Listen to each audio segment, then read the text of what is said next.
You will wear a leather belt made by people standing knee-deep in acid. You will walk along the longest and most beautiful beach on planet Earth. You will dismantle toxic ships with your bare hands, breathing in asbestos. You will live in a country that taught the whole world to trust the poor and received a Nobel Prize for it. What is this place where nightmare intertwines with a miracle? This is Bangladesh. Today we will play a game of contrasts. We will answer 4 questions that will blow your mind. How do people manage to live right on active railway tracks, pulling their children off the rails a second before the train comes? Where is the only forest in the world where tigers have learned to swim to live in harmony with water? Is it true that this country is slowly disappearing from the face of the earth and your grandchildren might not find it on the map? And how did a nation that survived genocide and famine become the new Asian tiger, overtaking giants in growth rates? Today we will play a game of contrasts, 8 facts, 4 terrifying and 4 delightful. Buckle up. Close your eyes for a second. Imagine a pungent smell, the sweet stench of rotten eggs mixed with a chemical burn in your nose. This smell eats into your clothes, into your hair, into your very skin. You are standing on the banks of the Budiganga River. Biologists say it is dead, but that is a lie. It was murdered. Here in the Tannery District, they make that very leather for your fashionable bags and jackets. But look at the price. Boys, not even 16 years old, stand waist deep in vats of a toxic cocktail. Chromium, mercury, sulfuric acid. They have no gloves and no masks. They stir this death with their bare legs. Their skin slowly corrodes while they are alive, covered in ulcers that never heal. They give up their lungs and kidneys so you can look stylish. Every day, 22,000 cubic meters of pure poison are dumped into the water. The river has become black and thick like oil. And now, take a breath. A deep, salty, clean breath. Exhale the poison. We transport ourselves to Cox's Bazar. Forget the cramped beaches of Europe. Bangladesh hides a treasure that outshines everything. 120 kilometers. 120. This is the longest continuous strip of sand on the planet. There are no hotel fences, no private zones, only you, the golden sand, and eternity. When the sun begins to sink into the Bay of Bengal, the sky explodes with purple and orange fire. Thousands of people come to the water not to drink cocktails, but simply to silently watch the horizon. In this moment, poverty disappears, and only the grandeur of nature remains. This place heals the soul, reminding us that even in the most overpopulated country in the world, there is space for absolute freedom.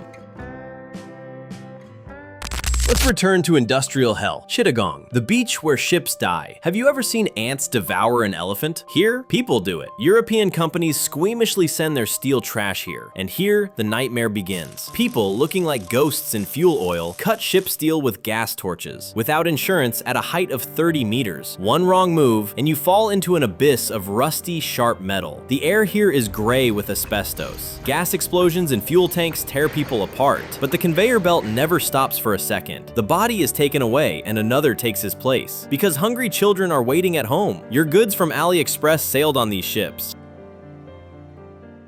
But even in total darkness, a light can be lit. In the 70s, the world spit on Bangladesh, calling it a bottomless basket. But one man, Professor Muhammad Yunus, looked into the eyes of a destitute woman weaving baskets and saw not hopelessness there. He saw strength. He took a crazy step by opening Grameen Bank, a bank for those who have nothing. No home, no passport, no name. He gave them money just like that, on their word of honor. "You're crazy," shouted economists. "They'll steal everything." But a miracle happened. The poor returned loans more honestly than rich men in suits. 98% repayment. Millions of women raised their heads. They bought cows, sewing machines, sent their daughters to school. Bangladesh proved to the world, everyone has dignity. And sometimes to save a person, you just need to believe in them. It was a victory of the spirit worthy of a Nobel Prize.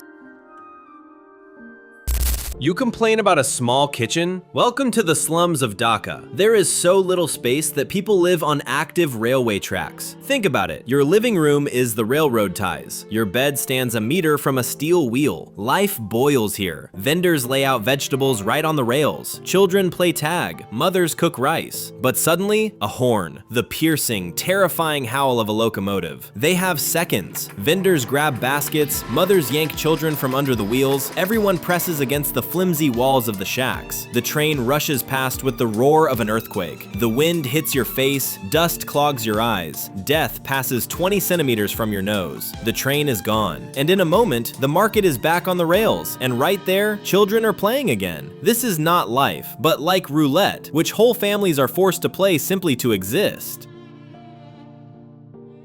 Let's escape the noise to where ancient magic rules. Sundarbans, the largest mangrove forest on Earth. Here, trees have learned to drink salt water, and nature seems to have written its own laws. Here lives the Royal Bengal tiger, but this is no ordinary beast. Evolution forced them to change. They are the only tigers in the world that have learned to love water. They swim between islands like silent spirits of the forest. Humans are not masters here. Honey collectors enter the thicket with a prayer, wearing masks with a painted face on the back of their heads, so the tiger doesn't attack from behind. This forest is a living shield. When furious cyclones come from the ocean, the Sundarbans take the blow, saving millions of human lives with their intertwined roots. It is a harsh, dangerous, but divine harmony.